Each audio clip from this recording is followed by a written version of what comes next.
In that moment, time did kind of slow down a little bit, and I remember thinking very viscerally, the actions that I take next are going to determine the outcome, whether we live or die.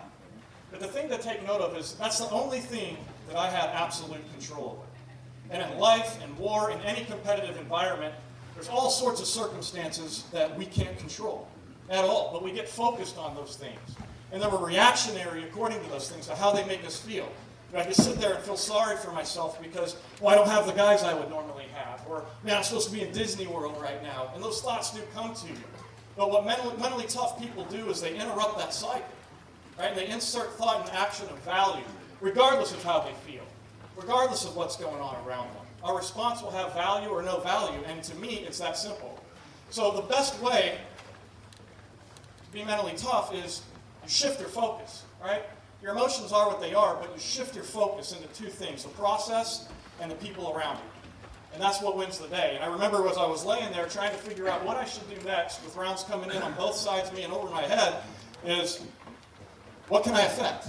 Right? What can I affect right now? And the instructors that trained me saved my life because I could literally hear their voices in my head telling me what I should do in this situation. I thought about my little girl who's out here in the trip to Disney World, and I remember thinking this is, it's going to work out one way or the other. You're going to get yours or you're not. But do what you came here to do, man. My first deployment, I didn't get to go to combat, and I was pissed about it. So here, this is what you wanted, and here you are, so what are you going to do? And I remember thinking, if you die, at least let her know who her daddy was. Leave your legacy. Wage war. And that's what I would challenge you to do in your personal and professional lives as well. When things get hard, focus on what you can affect. What do you need to do to win the fight in front of you and wage war? Attack what's in front of you. And that's what we started doing. And then I look over to my left and I see my buddy out there. He's behind a wall. He's gotten a little bit of cover. He's moving around. He's trying to get better position. He's shooting, trying to lay cover fire. And I remember thinking in that moment, he's fighting for me. He was fighting for me. That was it. And I love him for it. And what's amazing is when that fight was over, he did the first thing he did. He came up and he said he was sorry. He apologized that he didn't do better at providing cover fire. And that's what it's all about. It's all about the man next to you. And that's what I miss the most about it. And what happened there when I saw my teammate doing those things and fighting so hard for me was all the emotion, any kind of fear, any kind of anxiety was replaced with aggression, with love, with trust. I knew he wasn't going to leave me. He could have, and honestly, I wouldn't have blamed him if he had. But I knew that wasn't going to happen, and that gave me a lot of certainty in the moment. You see, the team first mind, it produces value in our performance.